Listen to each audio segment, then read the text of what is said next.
এবার মাছগুলো দিয়ে দেবো।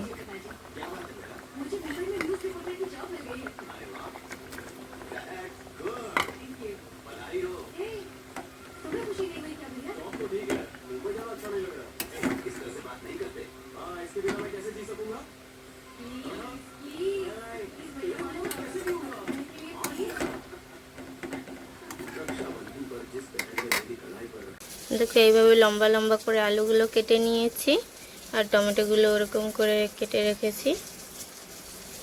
এখানে কাঁচা লঙ্কা বাটা, একটু গরম মশলা আর আদা জিরা আর 2-4টে কাজু বাদাম বেটে রেখে দিয়েছি। এই দেখো 3 পিস মাছ, যেহেতু সোনার জন্য রান্না করছি। তো এখানে পাবদা মাছ আছে, নুন হলুদ মেখে আমি ফ্রিজে রেখেছিলাম, তো কালকে আজকে এখন রান্না করব। তো মাছটা একটু ভেজে নেব। এবার আমি মাছটা ভেজে নেব।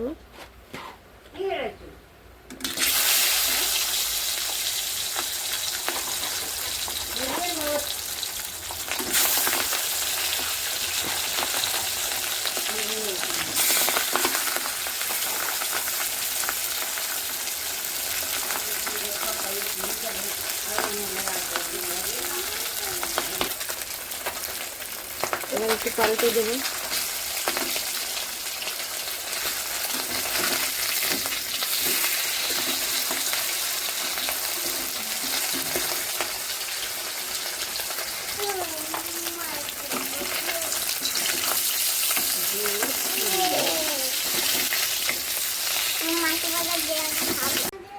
এরপরে আমি একটু সাদা তেল দিয়ে দেবো। তোমাদের কাছে যদি সর্ষের তেল থাকে তাহলে সর্ষের তেল দিয়ে দিতে পারো।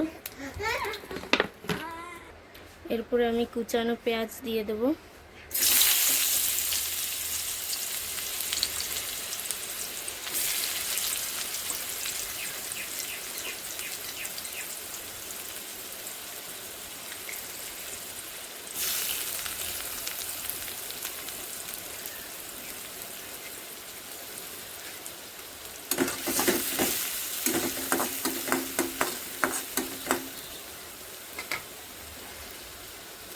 পেঁয়াজটাকে আমি একটু নরম হওয়া অবধি ভাজবো।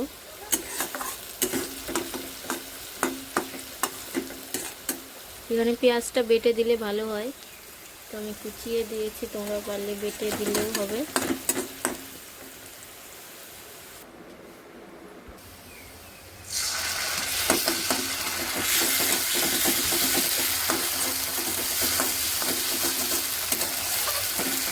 একটু জল দিয়ে দেবো, যেহেতু সামান্য লেগে যাচ্ছি। হলুদ,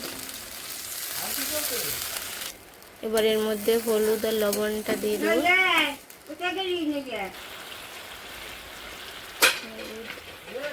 স্বাদ মতো লবণ,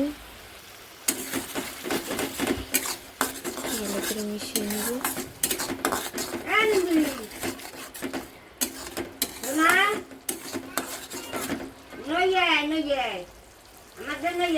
দেখো উপরে কেমন তেল চলে এসছে। এবার টমেটোটা দেবো।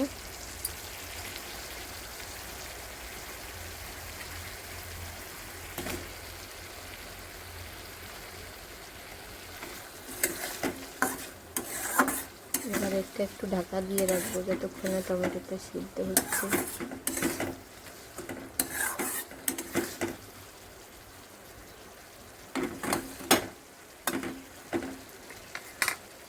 আমি দেবো আলু।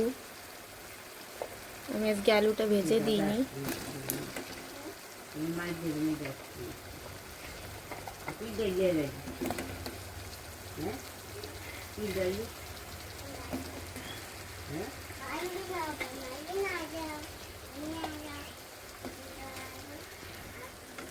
ভালো করে একটু মিশিয়ে নেব।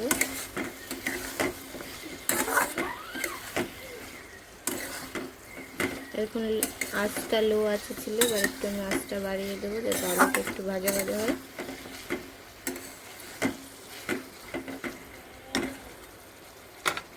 দেখো আলুটা প্রায় ভাজা ভাজা হয়ে গেছে।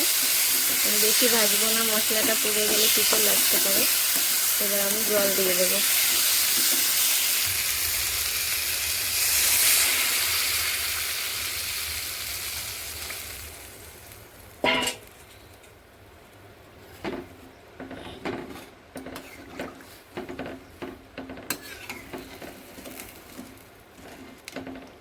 জলটা দেওয়া হয়ে গেছে, এবার এটা ফুটতে থাক আর আলুটা ভালো করে সিদ্ধ হোক, তারপরে আমরা মাছটা দিয়ে দেবো। আর লঙ্কাটা আমি পরেই দেবো, যেহেতু সোনামণি খাবে, তো ওর জন্য তুলে রেখে তারপরে লঙ্কাটা দেবো। এবার মাছগুলো দিয়ে দেবো।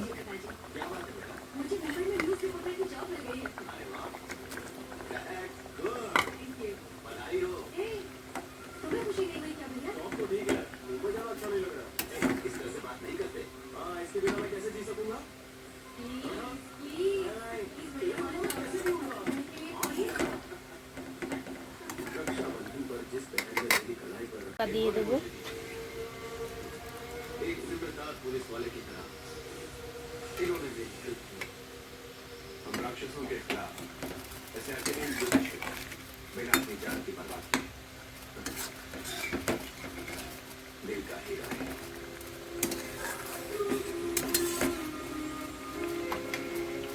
এবার গরম মশলাটা দিয়ে দেবো।